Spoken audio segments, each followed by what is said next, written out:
Absolutely useless. The words echoed through our upscale suburban home as my mother threw my college acceptance letter in my face. NYU? For finance?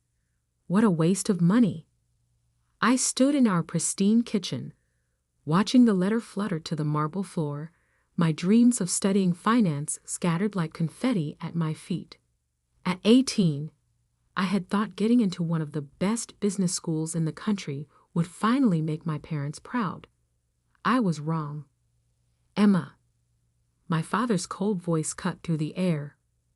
We've discussed this. You're going to work at the restaurant like your sister Catherine. College is an unnecessary expense for someone like you. Someone like me. Those words had defined my entire existence in the Morrison family. Catherine, my older sister, was the golden child, the one who had dutifully followed our parents' path into the family's chain of high-end restaurants. And me. I was the dreamer who dared to want something different. But I got a partial scholarship, I protested, picking up the crumpled letter. I've been saving from my part-time job. I can make this work. My mother laughed, that sharp, dismissive sound I'd grown to hate. Your little bookkeeping job at that tiny bank? Please. Catherine made more in tips last month than you make in a year. What they didn't know was that my little bookkeeping job at First Metro Bank had taught me more about finance than they could imagine. While they saw me filing papers and answering phones, I was absorbing everything about banking, investments, and the power of money. I'm going, I said quietly, but firmly, whether you support me or not. My father's face turned that dangerous shade of red I knew too well. If you walk out that door, don't expect any help from us. Ever. Richard, my mother touched his arm, her voice suddenly honey-sweet and poisonous. Maybe we're approaching this wrong. Emma, darling, think about it. Catherine is already managing 2 restaurants. In a few years, she could be running the whole chain. But you, what can you do with a finance degree? I looked at them both. Really looked at them. My mother in her designer clothes, my father with his expensive watch. Both of them so sure they knew what was best for everyone. They'd built their restaurant empire from nothing true, but they'd stopped growing, stopped learning, stopped seeing possibilities beyond their own narrow view of success. I can build something of my own, I answered. The slap came so fast, I didn't see it coming. My mother's hand left a stinging impression on my cheek. Ungrateful child, after everything we'd given you. Given me? I touched my burning face. What exactly have you given me except constant criticism and comparisons to Catherine? G-E-T-L-U-T. My mother screamed, her perfectly maintained facade cracking completely. If you're so sure you can make it on your own, then go. Don't come crawling back when you fail. My father stood silent, his face stone. Behind him, I saw Catherine in the doorway, watching with a mixture of shock and smug satisfaction. I walked upstairs to my room, pulled out the bag I'd packed weeks ago, just in case this day came, and grabbed the small lockbox where I had been storing my savings. 4 years of working every spare hour, saving every penny, preparing for this moment. When I came back downstairs, my mother was crying dramatically while my father comforted her. Catherine still stood in the doorway, now openly smirking. You'll regret this, she said softly as I passed. Nobody makes it without family backing them up. I paused at the front door, looking back at my so-called family one last time. You're wrong, and someday I'll prove it. That night, I checked into a small hotel near the bank where I worked. My manager, Mr. Harrison, had always seen something in me that my family missed. When I told him what happened, he didn't hesitate. The bank has a program, he said, for promising employees who want to further their education. Full tuition reimbursement in exchange for working here during school and 2 years after graduation. Are you interested? Was I interested? It was better than anything I had hoped for. Yes, I said firmly. I'm very interested. What my family didn't know, what they had never bothered to learn, was that I had already been taking online finance courses through the bank's training program. I had certifications in investment banking, risk management, and financial analysis. My little bookkeeping job had given me access to a world of knowledge they couldn't imagine. The next 4 years passed in a blur of classes, work, and relentless self-improvement. While Catherine posted photos of herself at restaurant openings and industry parties, I was learning how banks really worked, how money moved, how power was built. I graduated from NYU summa cum laude, with job offers from top investment firms. But I stayed at First Metro Bank, working my way up from department to department. I learned everything about bank operations, from loans to acquisitions.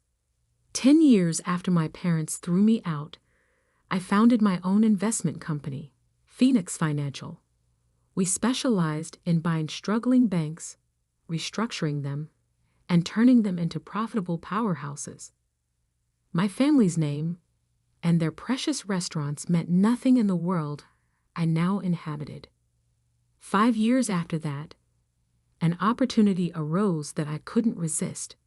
First Commonwealth Bank, my parents' primary lender, was struggling. Their stock was down, their leadership was weak, and they were ripe for takeover. I sat in my corner office, looking at the acquisition proposal on my desk. My parents had no idea that their loyal family bank was about to become mine. They had no idea that their daughter, the one they'd thrown away as useless, now controlled billions in assets. They would find out soon enough. According to the reports, the Morrison Restaurant Group had several large loans coming due. Loans they were struggling to pay thanks to Catherine's mismanagement and their own refusal to modernize.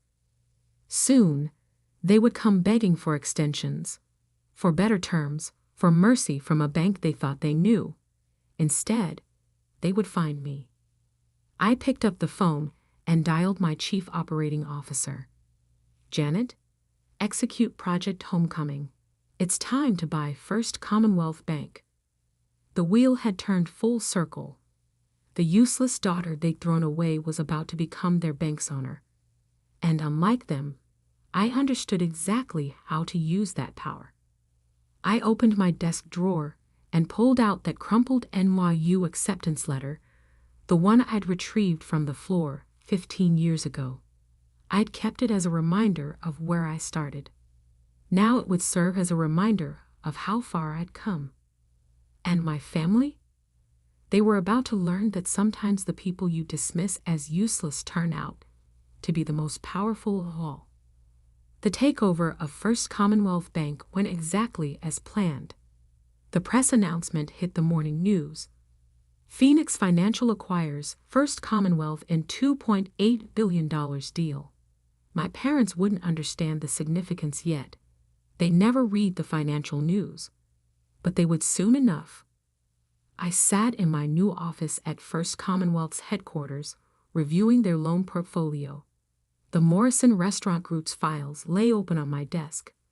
6 restaurants struggling with debt, outdated business models, and declining profits. My sister Catherine's signature was on most of the recent documents, each one showing increasingly desperate attempts to secure more funding. Ms. Williams? My assistant's voice came through the intercom. Catherine Morrison is here for her 2 p.m. meeting about the loan extensions. I smiled, remembering my sister's last words to me 15 years ago. Send her in. Catherine strutted in, designer heels clicking on the marble floor. She hadn't changed much, still perfectly groomed, still radiating that air of entitled confidence. She stopped short when she saw me, her perfectly maintained facade cracking. "Emma?" she whispered, then quickly recovered. "What are you doing here?" "Hello, Catherine." I gestured to the chair across from my desk. "Please, sit down. We have a lot to discuss." If this is some kind of joke, she remained standing, clutching her expensive handbag like a shield. "No joke." I opened the Morrison Group's file. "I see you're here to discuss extending the loans on restaurants 3 through 6. They're significantly underwater, aren't they?" The color drained from her face. You work here?" "Actually," I smiled, "I own the bank. Phoenix Financial completed the acquisition this morning. Didn't you read the news?" She sank into the chair, her legs seemingly giving out. "That's impossible. You're nothing. You ran away." "I didn't run away, Catherine. I built something. Something much bigger than a chain of overpriced restaurants." I pulled out the latest financial reports. "Speaking of which, let's discuss these numbers. They're quite concerning." "These meetings are supposed to be with Mr. Anderson," she protested weakly. "Mr. Anderson retired this morning. All major loan decisions now go through me." I studied my sister's face as the reality of her situation sank in. "You're 3 months behind on payments for 4 locations. Your revenue is down 40% year over year. And," I pulled out another document, "you've been hiding losses from our loan officers." "That's fraud, Catherine." She straightened in her chair, trying to summon her old arrogance. "You wouldn't dare call in our loans. We're family." "Family?" I laughed softly. "Isn't that what you said the night I left? Nobody makes it without family backing them up." "Well, I did make it. And now your family's financial future depends on my decisions." "I'll tell Mom and Dad," she threatened. "They won't stand for this." "Please do." I handed her a business card. "In fact, I'd like all of you to come to a meeting tomorrow at 9 a.m. We need to discuss the future of the Morrison Restaurant Group." Catherine stood up, shaking with rage. "You planned this. All these years, you were just waiting for revenge." "No, Catherine. I built an empire while you were coasting on our parents' success. The fact that I now control your loans? That's just poetic justice." After she stormed out, I called my assistant. "Janet, when my parents arrive tomorrow, have security bring them directly to the boardroom. I think it's time for a proper family reunion." That evening, my phone exploded with messages. Catherine had clearly run straight to our parents. "Mom, how dare you? After everything we did for you." "Dad, this is unacceptable. We'll take our business elsewhere." "Catherine, you'll regret this. Nobody treats us this way." I didn't respond to any of them. Instead, I reviewed the restructuring plan I'd prepared for their restaurants. They had 2 choices: accept my terms and save their business, or refuse and lose everything. The next morning, I dressed carefully in a Tom Ford suit that cost more than 3 months of Catherine's salary. The boardroom windows offer a sweeping view of the city, my city now, in many ways. At exactly 9 a.m., the doors opened. My parents walked in, followed by Catherine. They stopped short when they saw me standing at the head of the table. "Good morning," I said calmly. "Please, sit down." "Emma?" My father's voice shook with barely controlled rage. "What is the meaning of this?" "This," I gestured to the documents laid out before each place, "is a meeting to discuss the future of your company. Your very troubled company." "We'll take our business to another bank," my mother snapped. "With your credit history? Your fraudulent reporting?" I picked up a file. "No bank in the city will touch you. especially after I filed these discrepancy reports with the regulatory board. Catherine went pale. She knew exactly what those reports contained. Every fake number, every hidden loss, every lie she told to keep the loans flowing. "You wouldn't," she whispered. "Try me." I sat down, opened the main proposal. "However, I'm prepared to offer you a deal. One that will save your restaurants and your reputation." My father's face had turned that dangerous shade of red again. "You think you can blackmail us? Your own family?" "Blackmail?" I raised an eyebrow. "No, I'm offering you a business solution. The same kind I've offered to dozens of other failing companies. The fact that you're my family doesn't change the numbers." I pushed copies of the proposal across the table. Phoenix Financial will assume control of 51% of the Morrison Restaurant Group. We'll inject new capital, modernize your operations, and restructure your debt. In return, you'll step down from day-to-day management. Step down. My mother's voice rose to a shriek. "This is our company."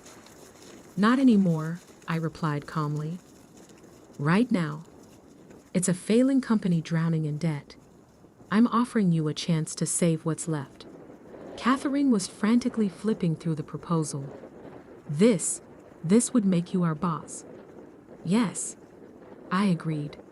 "Ironic, isn't it? The useless daughter you kicked out now controls your financial future." My father stood up so quickly his chair fell backward. "You ungrateful little." "Careful," I cut him off. "Remember where you are. Remember who owns this building, this bank, and soon, your restaurants." He froze, finally seeing me clearly. Not as his disappointing younger daughter, but as the powerful executive I'd become. "Why?" my mother asked, tears streaming down her face. "Why do this to us?" I stood up slowly, placed my hands on the table. "Because 15 years ago, you threw me away like I was nothing. You were so sure I would fail without your support. Instead, I built something greater than anything you could imagine." I walked to the window, looked out at the city. "Your choice is simple. Accept my offer and save your legacy, or refuse and lose everything. You have until the end of business today to decide." "You can't do this," Catherine protested weakly. I turned back to them, smiled coldly. "I already have. The papers are drawn up. The board is waiting for your response. The only question is whether you're smart enough to take the deal." As they sat there, staring at the documents that would change everything, I thought about that night 15 years ago, about the daughter they'd thrown away as useless, about how power shifts when you least expect it. "One more thing," I added as I walked to the door. "When you make your decision, remember this. I learned everything I know about business by watching you. The only difference is, I learned from your mistakes instead of repeating them." I left them there, surrounded by papers that proved just how far their useless daughter had come. The wheel had turned full circle, and now they had to choose: accept my authority or lose everything they built. Either way, I had already won. They signed the papers at 4:59 p.m. I watched from my office as my father's hand trembled slightly, signing away control of the empire he built. My mother dabbed at her eyes with an expensive handkerchief while Catherine stared blankly at the wall, her perfect world completely shattered. "Congratulations," my lawyer said smoothly, gathering the documents. "Phoenix Financial is now the majority owner of the Morrison Restaurant Group." "What happens now?" my father asked, his voice hollow. I stood up from behind my desk. "Now we save your company, whether you like it or not." The next few weeks were a whirlwind of changes. I brought in my own management team to audit every aspect of the restaurant chain. The results were worse than even I had expected. They've been operating on an outdated business model for years, Janet reported, spreading spreadsheets across my desk. No online presence, no modern marketing, no adaptation to changing customer preferences. It's like they're stuck in 1995. Catherine's been hiding the real numbers, my CFO added. They're not just underwater, they're drowning. Without our intervention, they would have collapsed within 6 months. I nodded, unsurprised. My sister had always been better at appearances than actual management. Start the restructuring. Full modernization, complete menu overhaul, new marketing strategy, and schedule a full board meeting for next week. The board meeting was the first time I'd seen my family since they signed the papers. They sat at the far end of the table, looking small and defeated. Catherine had lost her designer polish. There were shadows under her eyes, and her clothes looked rumpled. The Morrison Restaurant Group is fundamentally sound, I began, standing at the head of the table. The brand has value, the locations are prime, and there's a loyal customer base. The problem isn't the business, it's how it's been run. I clicked through slides showing the changes we planned. Modern point-of-sale systems, updated menus focusing on local ingredients and current food trends, a robust online ordering platform, and a complete marketing overhaul. This isn't what our customers want, my father interrupted. They come to us for traditional. Your customers are leaving. I cut him off. Sales have dropped 40% in 3 years. The only thing keeping you afloat was Catherine's creative accounting, and that stops now. Catherine flinched. I was trying to save us. You were hiding the truth. I corrected her, just like you've all been doing for years. Well, that ends today.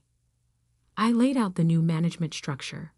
My team would handle operations, finance, and marketing. My family would retain ceremonial positions, the face of the brand, but with no real power. You're destroying everything we built, my mother whispered. No, I replied calmly. I'm saving it. You just can't see that yet. The changes weren't easy. My parents fought every modernization attempt. Catherine sulked in her new role as brand ambassador, stripped of any real authority. But slowly, inevitably, the numbers began to turn around. 3 months after the takeover, sales increased for the first time in years. 6 months in, we opened our first new location, a modern concept restaurant that blended the Morrison tradition with contemporary dining trends. It was an immediate success. 1 year to the day after I took control, I called another family meeting, this time in the flagship restaurant, after hours. The numbers speak for themselves, I said, handing out the latest reports. Revenue is up 60%. Customer satisfaction has increased by 45%. The Morrison Restaurant Group is not just surviving, it's thriving. My father studied the reports with grudging admiration. Even he couldn't deny the turnaround. Why? Catherine asked suddenly. Why save us at all? You could have let us fail, after how we treated you. I walked to the window, looked out at the city lights. Because success isn't about revenge. It's about proving something to yourself, not others. We were wrong, my mother said quietly. It was the first time I'd ever heard her admit a mistake. About you, about everything. I turned back to them. Yes, you were. But that's not why I did this. Then why? My father asked. Because 15 years ago, you threw away a daughter you thought was useless. Instead of destroying me, it made me stronger. I built something bigger than you could imagine. And now, I smiled slightly. Now I'm teaching you how to build something too. Catherine stood up, straightened her shoulders. Teach me. At our surprised looks, she continued. I mean it. Everything I thought I knew about business was wrong. I want to learn. Really learn, not just pretend. I studied my sister, seeing something new in her eyes, humility, and maybe a spark of real ambition. Okay, I said finally. Be in my office tomorrow at 8 a.m. We'll start with basic financial analysis, real numbers this time, not creative accounting. Over the next few months, something unexpected happened. As the business transformed, so did my family. Catherine threw herself into learning, showing a genuine talent for marketing when she wasn't trying to fake success. My father, freed from day-to-day management, became a valuable brand ambassador, telling the story of our restaurant's evolution. Even my mother found a role, using her social connections to build partnerships with local suppliers and charities. 1 year and 6 months after the takeover, we sat in my office for a different kind of meeting. The board has reviewed your performance, I told them. Based on the results, we're prepared to adjust the management structure. You're giving us back control? My father asked hopefully. No, I smiled. But I am offering you real positions in the company, based on merit, not family ties. Catherine, you've shown remarkable growth in marketing. Dad, your community outreach program has been incredibly successful. Mom, your supplier relations program has cut our costs by 15%. I handed them each a folder. These are your new contracts. Real positions, real responsibilities, real accountability. Your choice if you want to accept them. They opened the folders silently. Catherine's eyes widened at her new title, Vice President of Brand Development. Why now? She asked. Because you've earned it, I replied simply. Not because you're family, but because you've proven you can add value to this company. That's something I had to learn the hard way. My father looked up from his contract. We were so wrong about you, about everything. Yes, I agreed. But being wrong isn't the end. It's what you learn from it that matters. I stood up, walked to my window, the same window where I'd stood the day I took control of their company. 15 years ago, you kicked out a daughter you thought was useless. Today, that daughter is offering you a chance to be part of something bigger than yourselves. The question is, are you ready to learn? They signed the contracts without hesitation. Not out of desperation this time, but with a new understanding of what it means to earn success. The useless daughter they'd thrown away had become not just their savior, but their teacher. And maybe that was the greatest revenge of all. Not destroying them, but showing them a better way to build something lasting. The family that had once cast me out now looked to me for leadership. The sister who had mocked my ambitions now learned at my side. The parents who had dismissed my dreams now saw them become reality. Sometimes success isn't about proving others wrong. Sometimes it's about being strong enough to show them how to be right.